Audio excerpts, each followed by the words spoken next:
Assalamualaikum warahmatullahi wabarakatuh.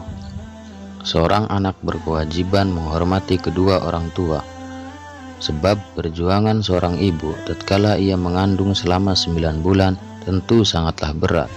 Ibu bertaruh nyawa untuk melahirkan, menyusui, dan merawat anaknya hingga tumbuh besar.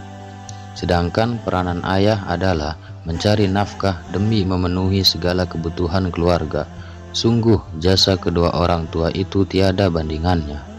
Allah Subhanahu wa ta'ala berfirman, "Wa wassaynal insana biwalidayhi ihsana, hamalathu ummuhu kurha wa wada'athu kurha, wa hamluhu wa fisaluhu 30 syahra." Kami perintahkan kepada manusia supaya berbuat baik kepada dua orang ibu bapaknya.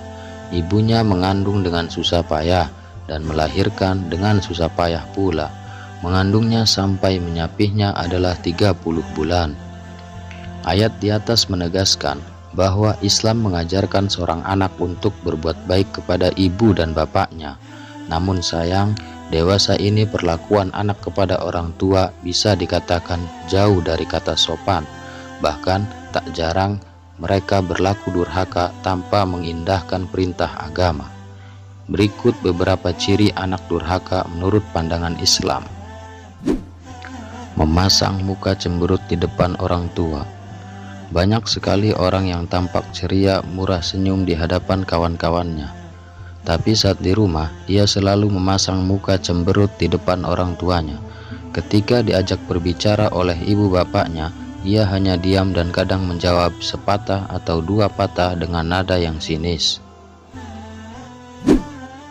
Tidak menuruti perintah orang tua. Salah satu ciri anak zaman sekarang seringkali tidak menuruti perintah atau nasihat orang tuanya. Misalnya saja, orang tua meminta bantuan untuk membelikan sesuatu, kemudian si anak malas dan tidak mau membantunya. Begitu juga saat disuruh sholat, anak tidak mendengarkannya. Perbuatan demikian adalah termasuk durhaka kepada orang tua. Mencela orang tua. Janganlah sekali-kali kamu menghina orang tuamu. Seburuk apapun rupanya, walaupun mereka sangat miskin dan tidak berpendidikan, kamu tetap harus menghormati dan menyayangi mereka. Ingatlah suatu hadis yang berkata, ridho Allah tergantung pada ridho orang tua, dan murka Allah tergantung pada murka orang tua. Lebih mementingkan istri dibandingkan orang tua. Islam mengajarkan suami untuk menyayangi seorang istri, bahkan dikatakan sebaik-baiknya pria adalah yang paling baik terhadap keluarganya. Namun demikian, bila suami berlebihan dalam memanjakan istri sampai-sampai melupakan hak orang tua, maka bisa jadi dosa baginya. Membuat orang tua bersedih dan menangis. Setiap orang tua pasti berusaha memberikan yang terbaik untuk anak-anaknya. Mereka rela melakukan apapun demi melihat anaknya tersenyum. Lalu bagaimana bila kita sebagai anaknya tega membuat orang tua kita bersedih, bahkan menangis? Tentu perbuatan tersebut dapat menjadi dosa besar. Ibnu Umar berkata, tangisan kedua orang tua termasuk kedurhakaan yang besar.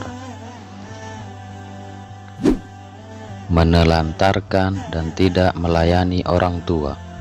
Orang tua tidak pernah merasa lelah untuk melayani kita. Sedari kecil mereka merawat kita, menyusui, membantu buang air, memberi makan dan minum, mengajari kita berbicara dan berjalan. Segala sesuatu mereka berikan secara ikhlas tanpa mengharapkan imbalan.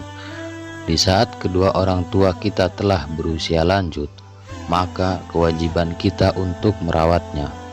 Segala keperluannya haruslah kita cukupi. Jangan sampai kita menelantarkan orang tua hanya karena mereka telah pikun.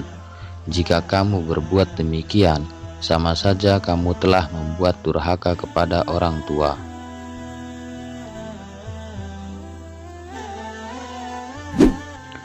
tidak mengakui mereka sebagai orang tua. Seorang anak yang tidak mengakui kedua orang tuanya termasuk dosa besar. Sampai kapanpun orang tua tetap menjadi orang tua. Tidak ada mantan orang tua. Sebanyak apapun hartamu, tidak akan mampu menebus kasih sayang mereka. Janganlah kamu sia-siakan orang tuamu, apalagi sampai melupakannya. Sungguh itu perbuatan durhaka yang dimurkai Allah Subhanahu wa Ta'ala. Demikianlah beberapa ciri anak yang durhaka kepada kedua orang tua. Mudah-mudahan kita semua tidak termasuk ke dalam golongan yang telah disebutkan tadi. Wallahu a'lam bishawab.